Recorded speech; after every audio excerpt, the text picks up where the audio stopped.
Jadi kalau saya sudah punya satu juru selamat, saya nggak perlu juru selamat itu plus siapa, yang hidup ataupun yang mati. Imam besar agung itu artinya imam besar ini cukup. Kalau enggak namanya imam besar saja, seperti perjanjian lama. Imam besar agung berarti he's enough for me. Dia cukup bagi saya. Bukanlah imam besar yang nggak dapat untuk merasakan kelemahan-kelemahan kita. Dan kita selama ini percaya bahwa dia nggak bisa merasakan kelemahan kita, antara dia jauh atau dia nggak peduli. Itulah sebabnya saya nggak takut mati. Lo tahu nggak? Orang Kristen nggak boleh takut mati. Prosesnya mungkin kita bisa gentar. Tapi pintu kematian sendiri pun bukan ancaman. Kenapa? Karena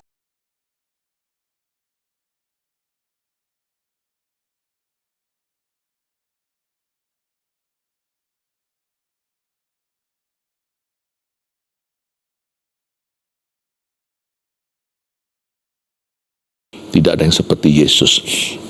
Saya mau memperkenalkan dia. Bagi Anda yang kurang kenal, kalau Anda yang sudah kenal dia cukup lama, ayo kita saling belajar bagaimana sahabat kita itu beda sama semua orang yang dalam hidup kita ini.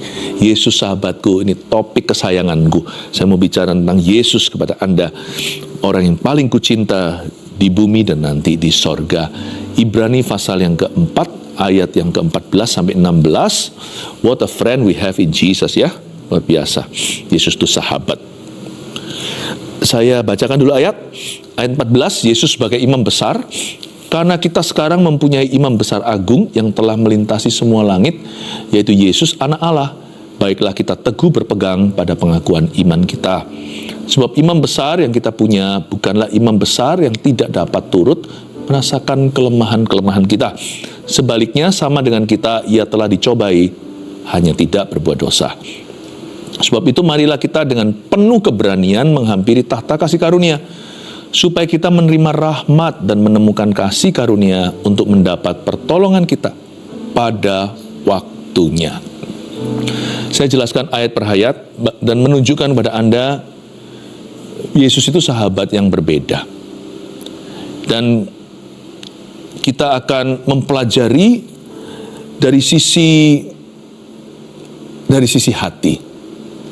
Jangan coba untuk selidiki Yesus hanya pakai logika manusia, karena pasti Anda gagal total. Tapi kalau hati Anda rindu mengenalnya, Roh Kudus ada di sini untuk memperkenalkan Jesus Christ itu, pribadi yang termulia ini kepada kita, supaya kita semakin akrab dengan Tuhan, semakin mengerti hati dan pikirannya, semakin menjadi serupa dengan Dia. Ayat 14 dulu, karena kita sekarang mempunyai imam besar agung, berhenti di situ. Penulis Ibrani berkata begini, sekarang ini orang yang sudah menerima Yesus, orang yang sudah terima Tuhan itu punya imam besar agung. Imam besar itu tugasnya seperti pengacara. Kalau di perjanjian lama mereka itu yang membela umat Allah, mereka yang masuk hadirat Tuhan. Kalau imam besar 1 tahun sekali masuk ke bait suci, tapi masuk ke ruang maha sucinya, bukan di pelataran saja seperti jemaat. Dia masuk di situ seorang diri dan bersyafaat untuk umat. Biasanya pun imam besar punya baju efod, di situ ada 12 batu. Dia masuk ke situ itu bukan atas namanya sendiri, dia masuk atas nama jemaat. Dibawa nama-nama jemaat setiap suku itu di dadanya. Dan dia berdoa. Tapi kalau imam besar yang adalah daging dan darah, yaitu manusia, dia masuk nggak bisa langsung berdoa. Dia doakan untuk dirinya sendiri. Ada ritual-ritual penyuciannya rumit sekali. Untungnya darah Yesus sudah membasuh. Jadi hari ini kalau kita masuk hadirat Allah, nggak pakai basa-basi, nggak pakai cuci tangan, cuci kaki, semuanya bukan secara jasmani, tapi darah Yesus langsung membasuh kita secara rohani. Kita langsung dilayakkan masuk hadirat Tuhan. Tubuh jiwa roh kita berada dalam hadiratnya seperti sekarang. Imam besar agung yang adalah manusia, dia baru setelah sekian lama, setelah berdoa bagi dirinya, dia baru bisa berdoa bagi kita. Kalau Yesus lain, Yesus itu sempurna, dia tidak atau dia tanpa dosa. Dan sekarang Yesus ada di mana?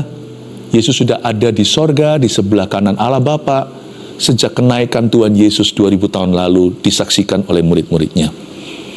Yesus nggak pengangguran loh sekarang. Karena ayat 14 ini pakai bahasa kini, bukan masa lalu. Karena kita sekarang, kata sekarang, mempunyai imam besar agung, berarti Yesus masih aktif. Dia berada di hadirat Bapa, mewakili kita. Kita ini yang masih hidup belum mati. Yesus ada di sana untuk kita. Dan kalau kita dekat sama Yesus, maka kita akan mengerti rencana Bapa. Dan kita tidak perlu merasa sendiri dalam hidup ini, karena ada pengacara kita yang selalu standby. Yang namanya imam besar agung itu adalah perantara, ya, middleman-nya. Ya, kalau middleman di dunia ini kita harus hati-hati. Kadang-kadang bisa juga dua muka, untung kanan, untung kiri. Tapi kalau Yesus korban kanan, korban kiri, sebagai anak Allah di Kalvari, dia berkata, Eloi, Eloi lama sabachthani, kenapa engkau meninggalkan aku? Dia korban dari sisi Bapa.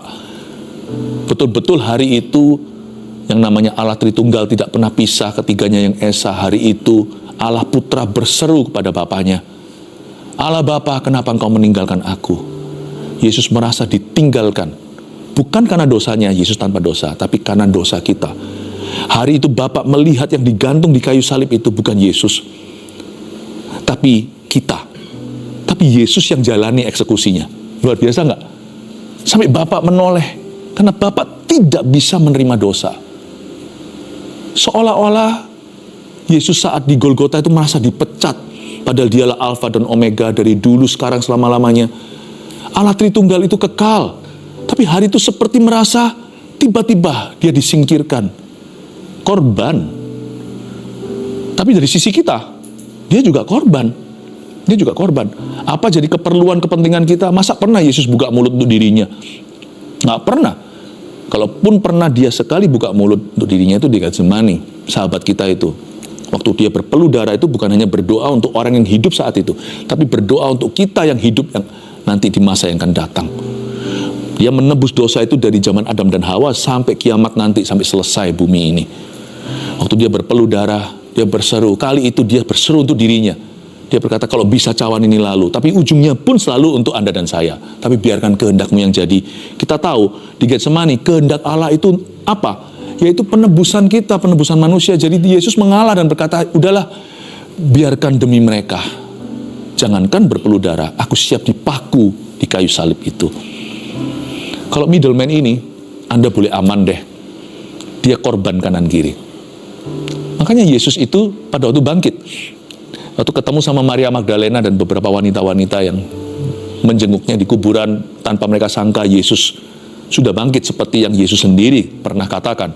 Tapi mereka semua seperti dibutakan, gak ngerti bahwa itu sungguhan akan terjadi. Kadang-kadang kita beriman, tapi waktu mujizat mau diberi kita gak percaya. Tuhan bangkit pada hari ketiga. Dan pada waktu bangkit itu Yesus ngomong begini sama wanita-wanita itu, jangan pegang aku belum pergi kepada Bapa. Kamu pergi sekarang, beritahukan kepada Petrus dan saudara-saudaraku. Belum pernah sebelumnya Yesus menyebut murid-muridnya itu saudaranya. Dalam bahasa yang dipakai, bahasa Yunaninya yang dikit di Perjanjian Baru, tell my brethren, beritahu kepada my brother, beritahu kepada bro dan sisku. Luar biasa ya. Gak pernah sebelumnya Yesus selalu panggil mereka itu Petrus, Kefas. Pernah, tapi setelah dia bangkit, dia berkata, saudara. Seperti apa ya, mau menghibur murid-muridnya yang takut. Jangan takut. Kalau Bapak terlalu jauh, Filipus kan bertanya, tunjukkan Bapak kepadaku, karena dia gak percaya. Yesus berkata berapa minggu sebelum disalibkan, Filipus, kamu tuh sudah 3,5 tahun sama aku, masihkah kamu belum lihat aku dalam Bapa, Bapa dalam aku? Mungkin kalau Bapak, setiap orang itu merasa masih jauh, gak semua orang punya figur ayah yang baik. Tapi Yesus berkata, I'm your brother. Itu membuat hati itu jadi sejuk gitu loh. Imam besar agung itu gak ngeri, gak seperti pengacara ada yang bela kita, ada juga yang bisa mengkhianati. Yang disebut imam besar itu perantara dan pengacara, tapi Yesus tambahkan satu dimensi, aku adalah saudaramu yang akan pasang badan untuk kamu. Bukankah seringkali kita datang ke Yesus itu merasa gak layak, takut Tuhan marah, kecewa sama kita. Salah lah itu pikirannya. 10 kali kita datang ke Tuhan kira dia marah, 10 kali kita salah. Kalau sampai Tuhan marah itu kejutan yang sangat langka, karena Tuhan itu jarang marah. Meskipun Tuhan tidak suka dengan dosa kita, tapi Tuhan sungguh-sungguh mau menolong dan membantu kita. Dia yang mencuci kaki murid-muridnya, dia tetap imam besar kita. Dia bukan hanya juru selamat, pahami dulu. Arti juru selamat itu jangan jadi biasa. Misalnya Natal, juru selamat lagu-lagunya. Pahami bahwa kata juru selamat itu bobotnya berat. Artinya aku pasang badan untuk kamu. Aku janji tidak murka. Asal kamu datang ke saya akan tolong kamu. Datang dengan reruntuhan pun, dengan serpihan gak apa-apa. Aku akan bantu nanti di tangan pejunan. Tanah liat itu menjadi wujud yang lain, yang sama berguna. Akulah Allah yang memulihkan. Imam besar ini mau membalut lukamu. Aku saudaramu. I'm your brother. Luar biasa. Ya. Lalu dikatakan di sana, karena kita sekarang mempunyai imam besar yang agung, yang telah melintasi semua langit. Apa artinya yang telah melintasi semua langit? Maksudnya Yesus itu mengalami segala jenis pencobaan manusia. Sekalipun Yesus tidak mengalami setiap pencobaan manusia di dunia ini. Karena Yesus tinggal di atas muka bumi, dalam darah dan daging, sekalipun Yesus tidak pernah berdosa. Dan Yesus tidak punya ayah jasmani, karena Yesus tidak lahir dari sperma atau persetubuhan laki-laki dan perempuan. Dia lahir lewat kandungan perawan Maria, itu karena Roh Kudus yang turun ke kandungan. Bapaknya Yesus itu adalah Allah Bapa. Di sorga, Allah Bapa, Allah Putra, Allah Roh Kudus, Allah Tritunggal, ketiga yang esa. Kita nggak bisa pakai logika untuk mengerti ini, tapi saya ingin tunjukkan pada Anda bahwa Yesus beda, ya, Yesus beda. Sekalipun dia menjelma sebagai manusia, 33,5 tahunan hidupnya sebelum dia terangkat ke sorga, dia mengalami semua pencobaan, haus pernah, lapar pernah, dikhianati pernah, sakit apalagi, di kayu salib disiksa. Pencobaan Yesus itu meliputi segala sesuatu, mencakup yang namanya penderitaan badan. Sudah jelas kita semua tahu penyaliban itu sadis sekali. Sekarang sudah ditiadakan, karena itu sangat tidak berperi kemanusiaan.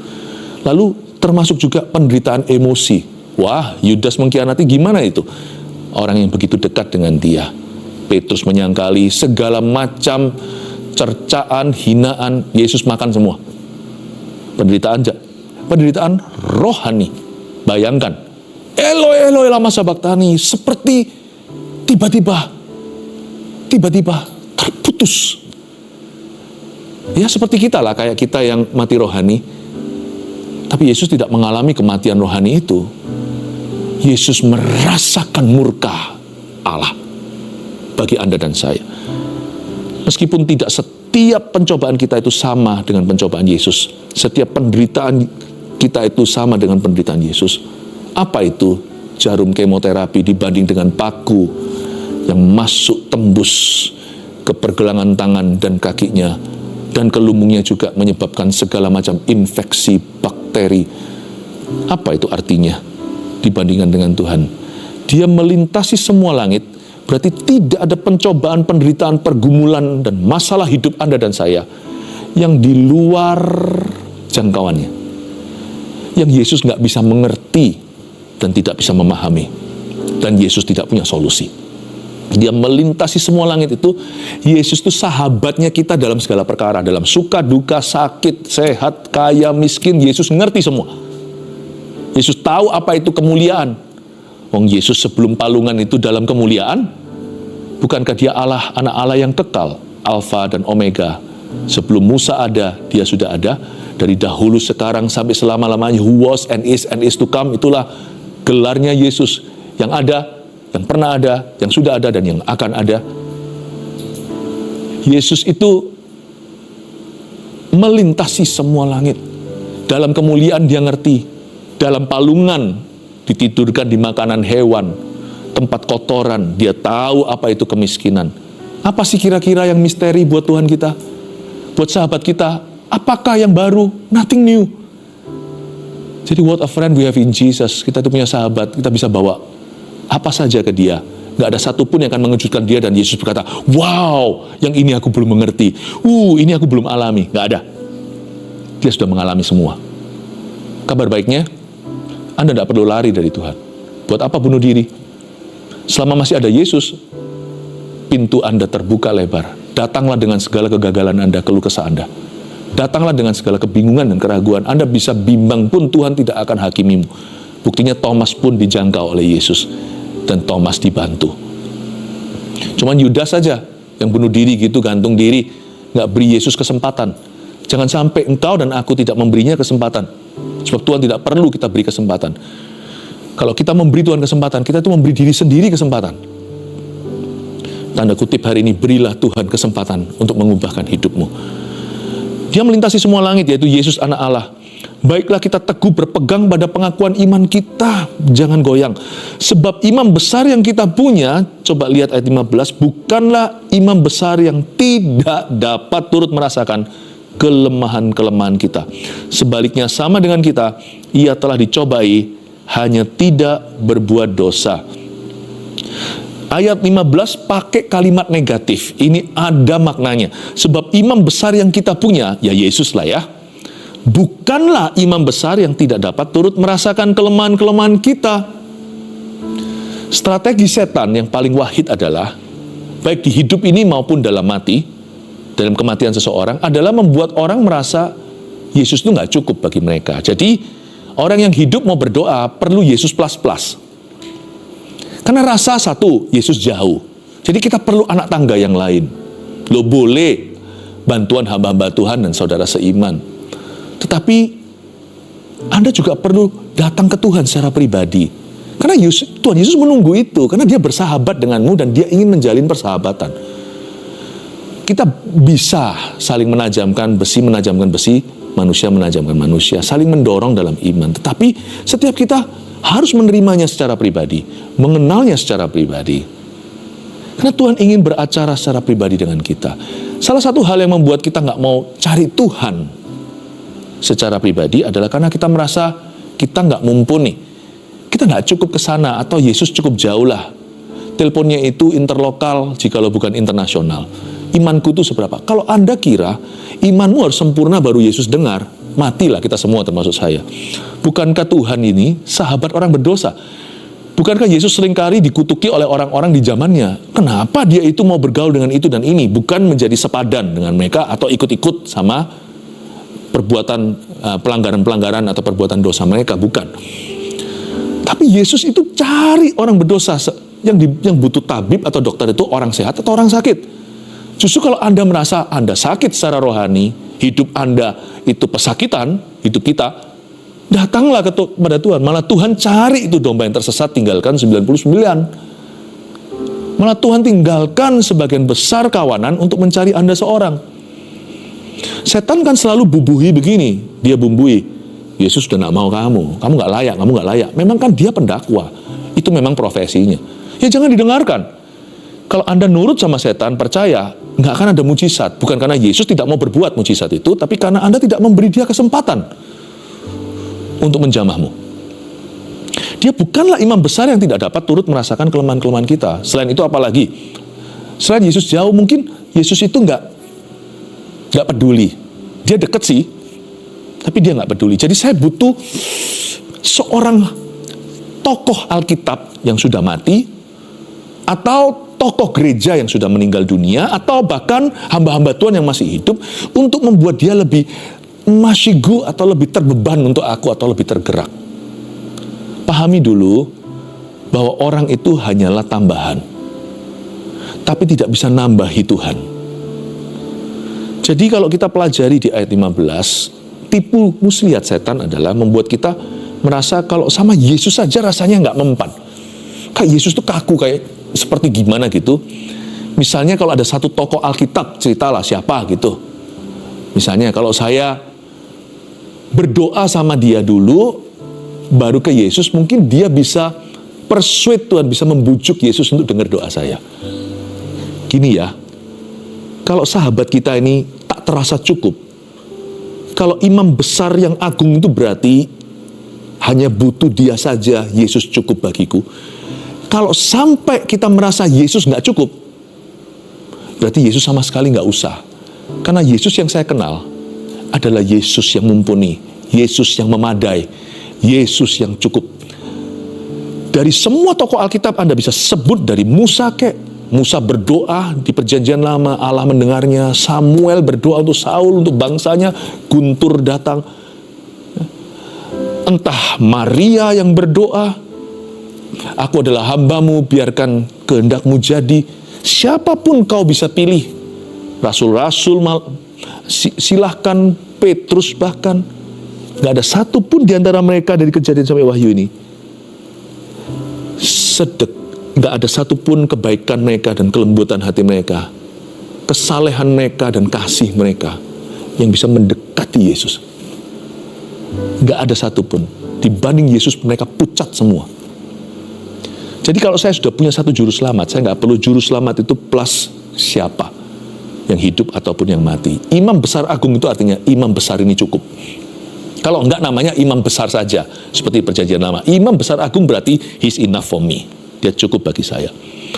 Bukanlah imam besar yang enggak dapat untuk merasakan kelemahan-kelemahan kita. Dan kita selama ini percaya bahwa dia enggak bisa merasakan kelemahan kita, antara dia jauh atau dia enggak peduli. Itulah sebabnya saya enggak takut mati. Lo tahu enggak? Orang Kristen enggak boleh takut mati. Prosesnya mungkin kita bisa gentar. Tapi pintu kematian sendiri pun bukan ancaman. Kenapa? Karena kalau sampai saya pindah alam nih ke alam yang baka, saya punya sahabat kok di sebelah sana. Dan sahabat itu gak main-main tuh. Disebut di ayat 14 yang kita baca tadi, gak usah dibuka lagi, yaitu Yesus anak Allah. Imam besar agung itu yaitu Yesus anak Allah.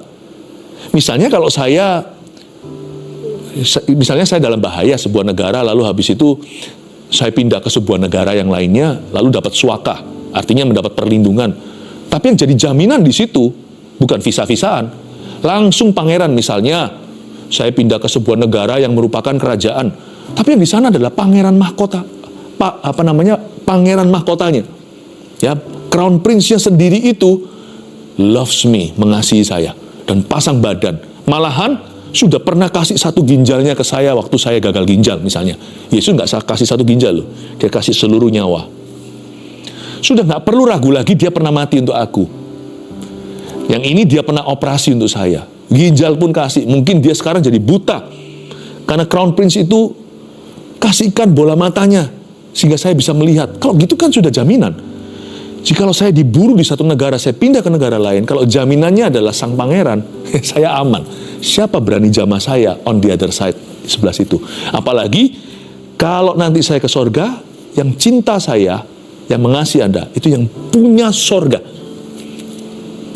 Yang punya surga, yang duduk di tahta, yang di sebelah kanan Allah Bapa. Coba bayangkan, itu yang disebut imam agung, imam besar agung, yaitu Yesus anak Allah. Dia bukan hanya sahabat untuk hidup kita, dia adalah sahabat untuk mati kita. Makanya di ayat 14 akhirnya ditulis begini kalimatnya, baiklah kita teguh berpegang pada pengakuan iman kita, jangan lepaskan Yesus. Orang yang lepaskan Yesus, lepaskan hidup kekal. Tahukah Anda, orang yang lepaskan Yesus itu binasa. Orang yang melepaskan Yesus atas alasan apapun yang duniawi, sebagus apapun, Anda sedang melepaskan sorga. Saya nggak berani sih, tanpa Tuhan matinya. Siapa yang jemput saya? Tapi kalau dengan Yesus jangan gelisah, percayalah kepada Allah. Percayalah kepada aku, di rumah Bapakku ada banyak tempat tinggal, akulah jalan kebenaran dan hidup. Kemana aku pergi kamu tahu jalan ke situ, di mana aku berada kamu ada di sana. Di rumah Bapakku ada banyak tempat tinggal. Coba bayangkan, Yesus itu, saya nggak takut mati. Saya nggak takut. Paling-paling cuma merasa nggak ready, bukan karena belum beres dengan Tuhan, bukan nggak ready, itu mungkin tugas-tugas saya di dunia atau tugas-tugas kita di bumi. Lebih itunya sih. Kalau heaven sih, kalau surganya sih siap. Paling ngeri ya, apalagi kalau orang introvert ya, terus terang ya. Itu kalau pergi ke satu tempat, orangnya kurang petualangan atau adventurous, dia nggak tahu siapa-siapa dan tidak punya referensi di situ. Ngeri. Besok saya ke sana tinggal di mana, siapa jemput saya di airport, saya sudah tahu semuanya, itu semua beres.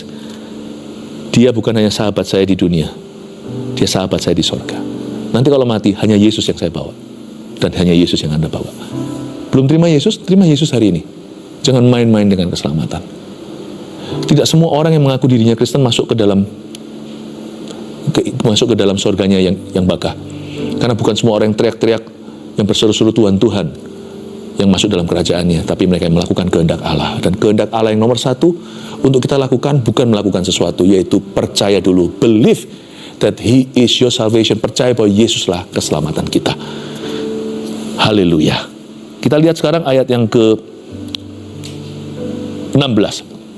Ayat yang terakhir. Sebab itu marilah kita dengan penuh keberanian menghampiri tata kasih karunia, supaya kita menerima rahmat dan menemukan kasih karunia untuk mendapatkan pertolongan kita pada waktunya. Coba saya jabarkan ayat 16. Sebab itu marilah kita dengan penuh keberanian. Gak boleh menghampiri Tuhan asal-asalan, takut-takut. Takut akan Allah itu bukan takut-takut. Takut akan Tuhan itu bukan ketakutan.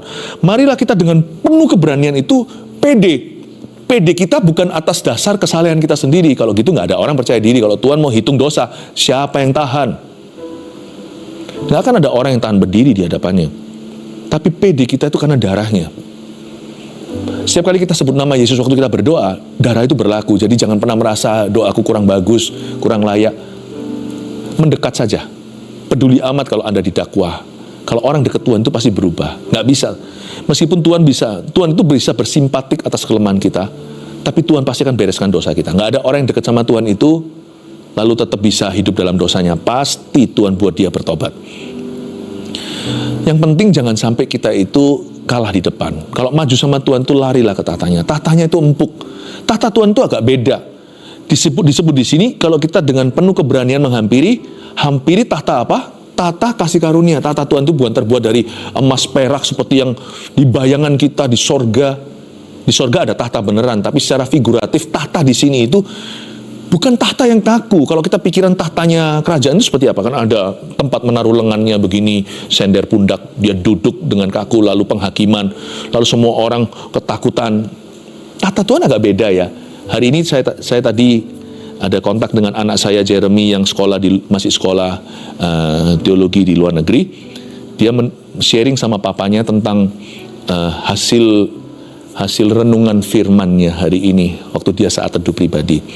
Dia bilang, "Daddy, Papa, ternyata yang namanya tahta Tuhan itu beda sama tahta raja-raja pada umumnya atau tahta ilah yang lain." Ya, biasanya kalau namanya Allah yang disembah gitu, pasti wujudnya itu sangar sekali, gimana gitu, wow, yang gagah lah. Kadang-kadang juga wujudnya itu seperti perkasa, hewan-hewan yang kuat di dunia. Lalu habis itu dibuat seperti sangat-sangat kaku. Tahta Tuhan bukan dari marmer dan batu, bukan dari emas perak dan permata. Daddy, Papa, dia berkata begini, kalau tahtanya Tuhan itu diwakili dengan tabut perjanjian di perjanjian lama. Ikuti saya ya. Tabut perjanjian itu dalam bahasa Inggrisnya ditulis sebagai mercy seat. Tempat atas tutupnya itu loh, di dalamnya ada mana, ada tongkat Harun, lalu juga ada 2 loh batu. Ditutup itu atasnya itu supposedly menjadi tempat duduknya Tuhan. Tahta atasnya itu tidak ada tempat untuk meletakkan tangan. Karena Tuhan tidak ada di sana. Tuhan tidak ada di atas batu, marmer, dan sebagainya, emas, perak, permata. Tahtanya, tempat duduknya di situ, tapi dia ada di hidupmu. Dia selalu bekerja di dalam hidup kita. Saya mikir, iya ya. Dan namanya itu mercy seat. Hanya satu tahta. Allah digambarkan dengan cara rahmat atau kasih karunia. Tahta itu kan harus menakutkan. Tapi hanya satu tahta yang disebut kasih. Merinding saya. Tahta itu disebut mercy. Kata mercy itu bahasa Indonesianya rahmat. Rahmat itu artinya kau dan aku tidak dihukum sebagaimana selayaknya kita dihakimi. Bukan hanya di-courting, tapi dihapuskan hukuman kita. Mercy itu seperti orang dihukum mati, tapi presiden turun tangan kasih grasi. Nggak jadi hukuman mati. Atau orang mestinya penjara seumur hidup, setelah 20 tahun dilepaskan. Atau setelah sekian lama di penjara diampuni. Mercy itu tidak layak kita menerimanya. Mercy seat, tahta Tuhan disebut sebagai tahta kasih karunia. Berarti orang kalau lari ke tahta Tuhan, gak sengaja kesenggol, gak akan berdarah-darah. Karena tahtanya terbuat dari sofa yang empuk, namanya kasih karunia. Gak ada orang segak layak apapun, semerah kirmisi, sedosa apapun bahkan, datang ke Tuhan lalu binasa. Kalau datang ke Tuhan pasti diubahkan sama Tuhan. Karena arti rahmat itu diampuni. Tahta itu kasih karunia. Untuk menemukan kasih karunia, orang yang datang ke tahta Tuhan pasti menemukan kasih karunia. Untuk mendapat pertolongan pada waktunya, izinkan saya menjelaskan kata kasih karunia. Setiap orang yang datang ke tahta kasih karunia, pertama akan dapat kasih. Itu berarti pengampunan bagi mereka yang butuh pengampunan dosa. Penerimaan bagi orang yang butuh penerimaan dosa. Penghiburan bagi orang yang butuh penghiburan. Kemarilah kepadaku yang letih lesu dan berbeban berat. Ya. Dan karunia itu gifts, pemberian. Gak ada orang datang ke Tuhan pulang tangan hampa. Bukan berarti kita motivasi ingin menerima sesuatu. Bukan karena kita ingin memanipulasi Tuhan kita, pencipta kita. Bukan, tapi Tuhan itu sudah sifatnya. Orang kalau datang ke Tuhan, pasti dapat sesuatu yang menghidupkan. Tuhan pasti memberkati dia. Dan minimal orang itu akan diubahkan oleh Tuhan. Gak ada orang kesandung tahta Tuhan, benjut kepalanya. Orang kalau kesandung dan tahta Tuhan, dia akan rasakan empuknya kasih Yesus. Dan dia akan mendapatkan karunia. Dahulunya pecandu, Tuhan memberi dia sebuah karunia baru. Bukan hanya dia free, bebas. Bukan hanya dia merdeka, tapi sekarang dia menjadi pelayan Tuhan dan menolong orang lain yang kecanduan. Tiba-tiba berubah dari pasien, dari korban, menjadi orang yang punya karunia dari Tuhan untuk bisa jadi berkat bagi sesamanya. Gak ada orang datang ke Tuhan tidak berubah. Gak ada. Oh, haleluya. Yesus sahabatku, 3 poin sini sebagai rangkuman kita di akhir sharing saya. 1, kita punya sahabat yang kekal, yaitu Yesus Kristus. Saya suka sekali menyebut namanya Jesus Christ. Tidak seperti Hollywood yang suka pakai nama itu untuk maki-makian. Kenapa kok Yesus ya? Kadang-kadang saya mikir, dikit-dikit kesandung berkata Jesus. Saya sih berdoa, ampuni mereka nggak tahu apa yang mereka katakan. Nama itu mulia, nama itu yang menyelamatkan mereka. Tahukah dia sahabat kita bukan hanya di hidup ini, tapi nanti waktu kita mati. Nama itu satu-satunya yang menyelamatkanmu. Jadi dia adalah sahabat kekal kita, Jesus Christ, Yesus Kristus. 2, Yesus tidak menghakimi kita saat kita datang kepadanya. Catat baik-baik. Kapanpun, dimanapun kau datang kepadanya, dia akan mengasihimu. Meskipun bisa jadi dia menegurmu juga, dan dia minta Anda bertobat dan meninggalkan dosa tertentu, dia akan memberi kekuatan. Dia nggak pernah suruh kita, lalu tidak memberi kita power atau kuasanya. 3, Yesus sudah menang melintasi semua langit. Ingat, Yesus sudah menang atas semua dan sanggup menolong kita. Kalau cuma dapat kasih aja ya, semua orang bisa lah. Misalnya ada orang mati, semua orang turut berduka cita, bela sungkawa, ikut menangis segala. Tapi kan nggak bisa membangkitkan orang mati itu. Tapi Yesus beda. Lazarus bangkit. Yesus bukan hanya bisa memberi kasih, dia juga punya kuasa. Dia juga memberimu karunia. Jadi kalau orang datang ke Tuhan, nggak hanya dapat penerimaan kasih sayang, tapi orang itu juga mendapat kuasa untuk mengubahkan hidup mereka dan mengalahkan iblis juga. Itulah karunia dari tahtanya. Oh haleluya. 3 poin sini, catat baik-baik dalam hatimu. Sebentar lagi kita akan belajar satu lagu lama, tapi mungkin kita kurang familiar. Saya akan bisa bantu Redo untuk menyanyikannya untuk kita. Mari kita nyanyikan ini beberapa kali. Resapi kata-katanya, bawa semua kepada sahabatmu Yesus. Dia menunggumu. Haleluya. Hiduplah dalam kekudusan. Buanglah semua dosa jauh-jauh, kau tidak perlu. Mulai hari ini, hiduplah bagi Kristus, mati adalah keuntungan. Bapa memberkatimu di dalam nama Yesus. Haleluya. Amin.